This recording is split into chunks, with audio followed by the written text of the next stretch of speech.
नमस्कार मु दीपक सेनापति। आज शुणिबा एक पुरातन कहानी सती कन्या को सतिया बर। परिवेशन परशुराम बेहेरा।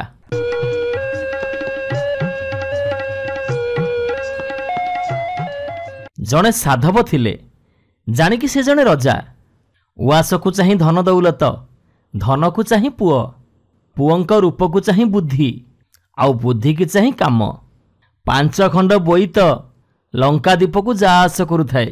7 पुओ जाक बणिजरे लागि थांती। 6 पुओ को 6 बोहू। एका सभा सान पुओटी बाड़ुआ ही रही थाए। सहजे तो से गोड़ पोछा अलिअल खाई पी डौल डाउल ही घोड़ा छुआ परी डेउ थाए। दिने साधवाणी साधव को कहिला, हई हे पुओ को 17 पुरी 18 पशिला, आउ एमती केते दिन मो पुओ नंडा हैकी बुलुथिबो। साधव कहिला, जोटा खाली गोरुंडु थिला कांथरू माटी छड़ेई खाउथिला, आजी पुणी तार बाहाघर कथा पड़ीची। बुढ़ी कहिला, तम मन को से पिला हेइची, जाओ जाओ कन्या खोजी कि आण, मगुसुर को तिथि अछि। साधव कन्या खोजिबा को बाहरला। एतिकी बेले सान पुओ कौठी थिला बाट उगाली कि कहिला, बापा जदि सती कन्या मिलिबो ताहले मु बाहा हेबी, नहले नाही। बुढ़ा भाबिथिला 5 जागा 3 जागा देखिबो, जोठी मनकु जीवो सेठी बोहू आनिबो। एबे से महा अड़ुआरे पड़िला। सती कन्या पुणी कौटू देखिकी आनिबो? अरे बाबा किए सती किए असती केमिति जानिबो? राज्य राज्य हे बुढ़ा बुलिला। केते कन्या देखिला, जनकु जणे रूपरे बड़ी, हेले से सती की असती पचारिबाकू भरोसा पाइलानी। शेषकु जणे रजांक राइजरे पहुंचिला। राजा डेंगुरा देई थांती, मो जेमा जणे सतिया बर बाहा हबो। लोके तो मिछुकू पणा करी पी जाइचंती, मिछ ए दुनिया रे कही नहीं किए। साधव जाई रजांक छामुरे जणेइला, महाराज मो पुओ होउची सतिया, जहा कहे सेया घटे। थरे एरुंडी बंधरे मुंड बाजीगला जे से कहिला, ओहो निया बाहरी पड़िला। सतकु सत ता कपाल रे चंद्र उदिया परी निया झटकी उठिला।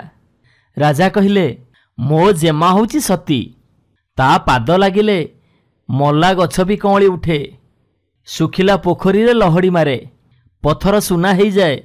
ये तो विधातार घटसूत्र, जहा लगी जी जन्म। जातक फातक बुझा सुझी किछि नहीं, कथा पद पद करे सबु ठीक। सर्वमंगला जगन्नाथ।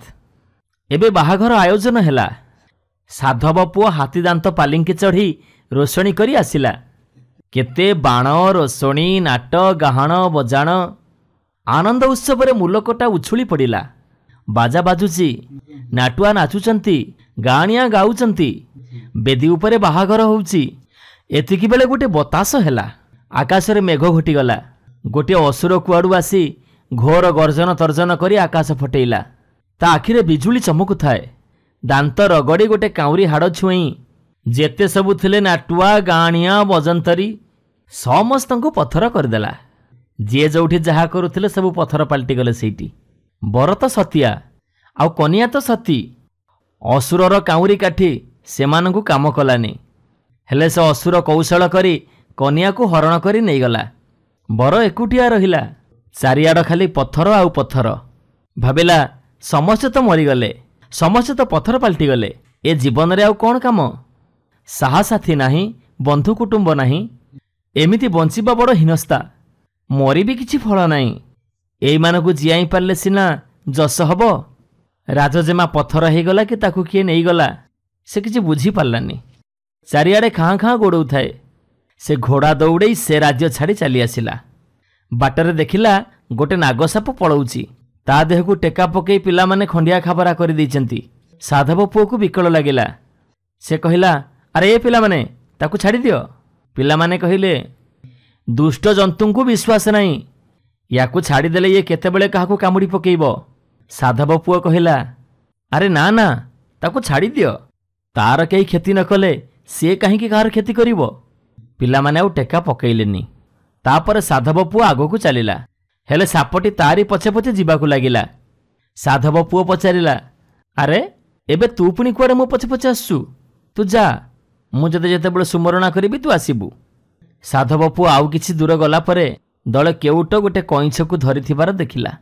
साधव पुओ को विकल लागिला।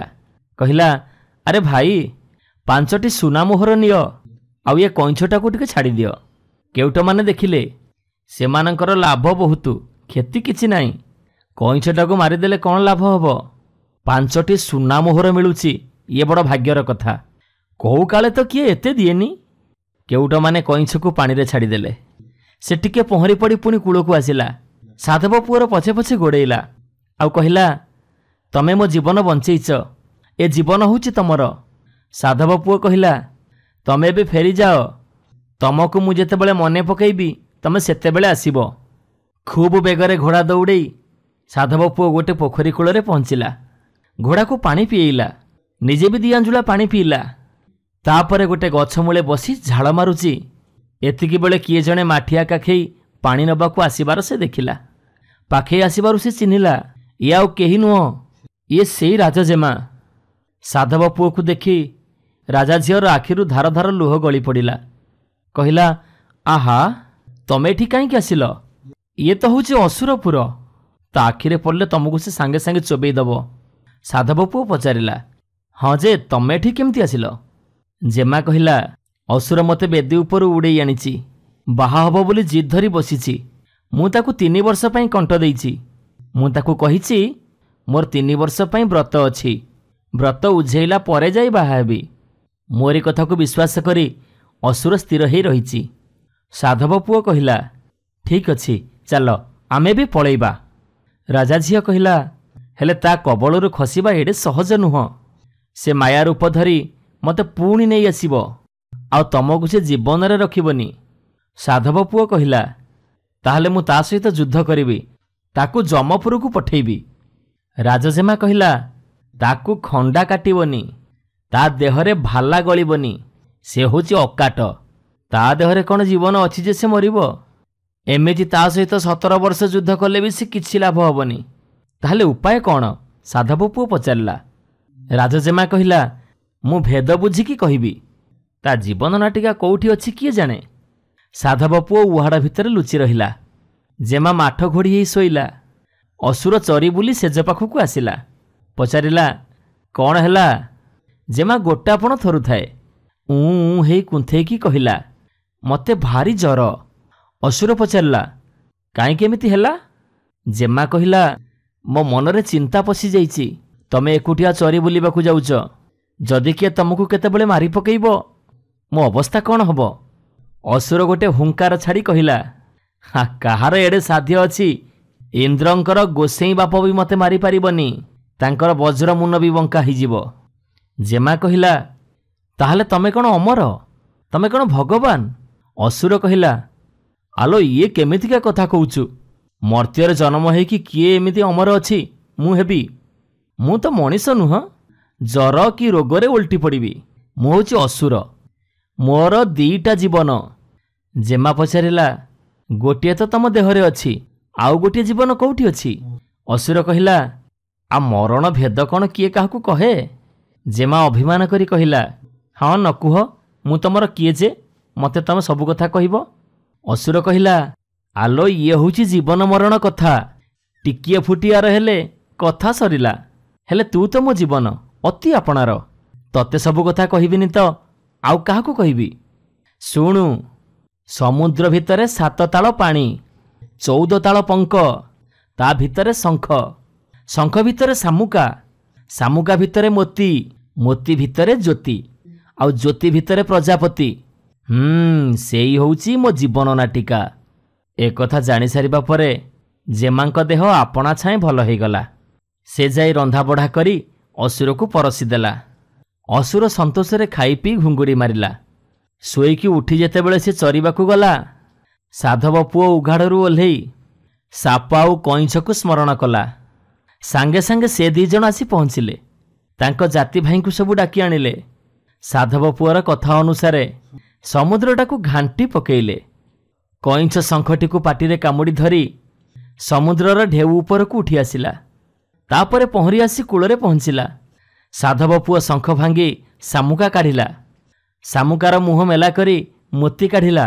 मोती भांगी ज्योति काढ़िला। आउ ज्योति भितर थिबा से प्रजापति को धरिला। सेतेबेलकू असुरर देह भारी घोड़ा बिंधा कलानी, मन छटपट होउची।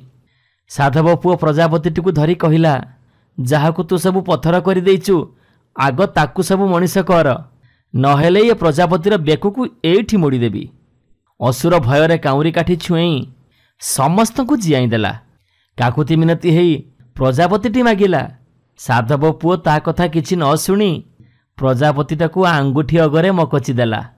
असुर सांगे सांगे हाते लंबर जीभ काढ़ी घोर गर्जन करी गुंठे बिल रांपुड़ी पकेला।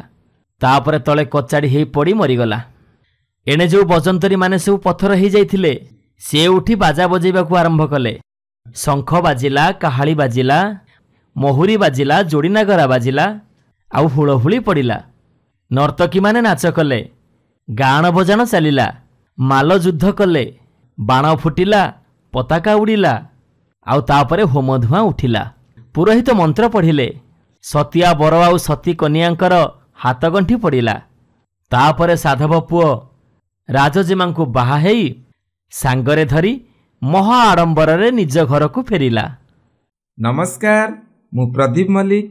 आज शुणिबा एक पुरातन कहानी अजगर साप ओ साधवाणी कथा। परिवेषण परशुराम बेहेरा।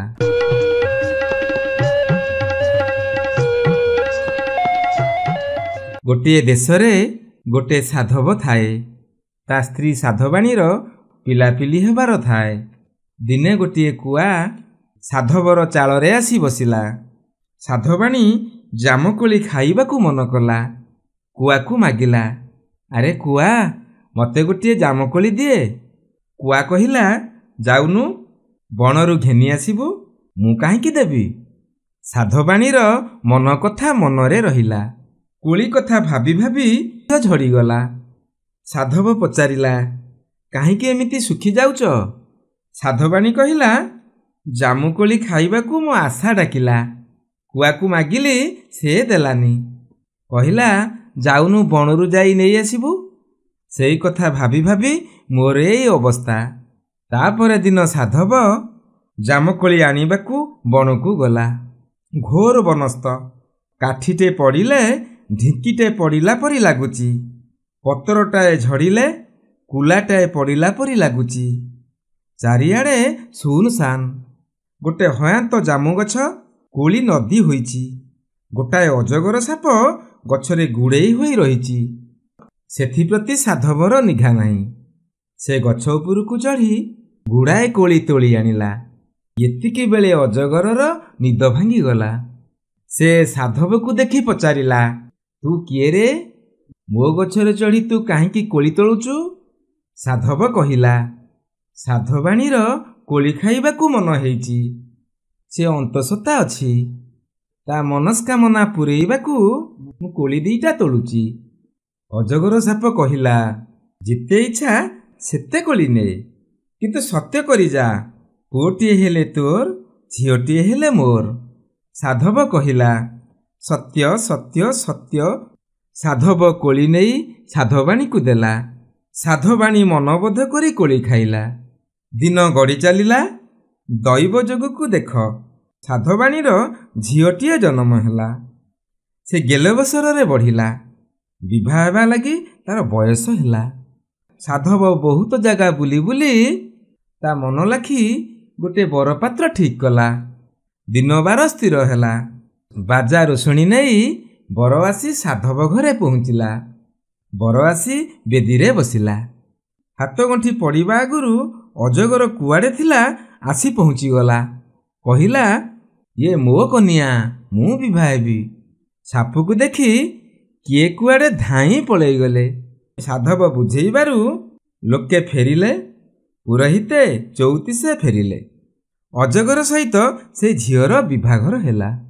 विभाघर सरिला परे दुहें गोटिए घरे रहिले। एबे साधव झील लुह गड़ेइला। लोके हाय हाय कले। हेले साधव तो सत्य करिची, उपाय कौन अछि? राति अध हेला। साधव झील आखिरे निद नाही। से खाली कई कई होई कांदु थाए। एतिकी बेले कौन हेला ना, साप खोल भितरु जणे रजा पुओ बाहरिला। से ता सांगरे काहीं केते प्रकार अलंकार आनिथिला। से साधव झील पादरे पाउंजी पिंधेई देला। हाथरे कंकण पिंधेई देला। अंटाकू अंटा सूता देला। ଗଳାରେ ଚନ୍ଦ୍ରହାର ପିନ୍ଧେଇ ଦେଲା ଆଉ ମୁଣ୍ଡରେ ମଥାମଣି ପିନ୍ଧେଇ ଦେଲା। ଶେଷକୁ ସାଧବାଣୀର ଖୋସାରେ ଫୁଲଟିଏ ଖୋସିଦେଲା। ଏମିତି ଭାବରେ ଜ୍ୱାଇଁ ସାଧବ ଝିଅକୁ ସବୁ ଅଳଙ୍କାର ପିନ୍ଧେଇ ଦେଲା। ହେଲେ ସକାଳ ହେଲା ବେଳକୁ ରଜାପୁଅ ସେଇ ସାପ ଖୋଳ ଭିତରେ ପଶିଗଲା। ସମସ୍ତେ ଜାଣିବାକୁ ସାଧବ ଝିଅ ଅଜଗର ସାପକୁ ବାହା ହେଇଛି। ହେଲେ ସେ ସାପ ସବୁଦିନ ରାତିରେ ରଜାପୁଅ ହୋଇଯାଏ। ଦିନସାରା ସାପ ଖୋଳ ଭିତରେ ପଡ଼ି ରହିଥାଏ। ଦିନେ ରାତିରେ ସାପ ଖୋଳ ଭିତରୁ ରଜାପୁଅ ଯେତେବେଳେ ପଦାକୁ ବାହାରି ଆସିଲା, ସାଧବ ଝିଅ ସେଇ ସାପ ଖୋଳ ଭିତରେ ନିଆଁ ଲଗାଇ ଦେଲା। ରଜାପୁଅ କହିଲା, ଇଏ କ'ଣ କଲ? ମୋ ଦେହ ତ ପୋଡ଼ାଜଳା କରୁଛି, କ'ଣ କରିବି? ସାଧବ ଝିଅ କହିଲା, ଅଗୁରୁ ଚନ୍ଦନ ଘୋରା ହୋଇ ରହିଛି, ଚାଲ ତମ ଦେହ ସାରା ବୋଳିଦେବି, ଆଉ ପୋଡ଼ାଜଳା କରିବନି। ତାପରେ ସାଧବ ଝିଅ ରଜାପୁଅ ଦେହରେ ଅଗୁରୁ ଚନ୍ଦନ ବୋଳିଦେଲା। ରଜାପୁଅ ଶାନ୍ତ ହେଲା। ତାପରେ ହସ ଖୁସିରେ ରାତି ପହିଲେ। ସକାଳ ହେଲାରୁ ସାଧବ ଆଉ ସାଧବାଣୀ ଦେଖିଲେ ସେ ଯାହାକୁ ଅଜଗର ସାପ ବୋଲି ଭାବୁଥିଲେ ସେ ଜଣେ ଅନିନ୍ଦ୍ୟ ସୁନ୍ଦର ରଜାପୁଅ। ଏକଥା ଦେଖି ସାଧବ ସାଧବାଣୀ ଖୁସି ହେଲେ। ଏବେ ରଜାପୁଅ ଆଉ ସାଧବ ଝିଅ ଘର ଦୁଆର କଲେ, ମହା ସୁଖରେ ରହିଲେ।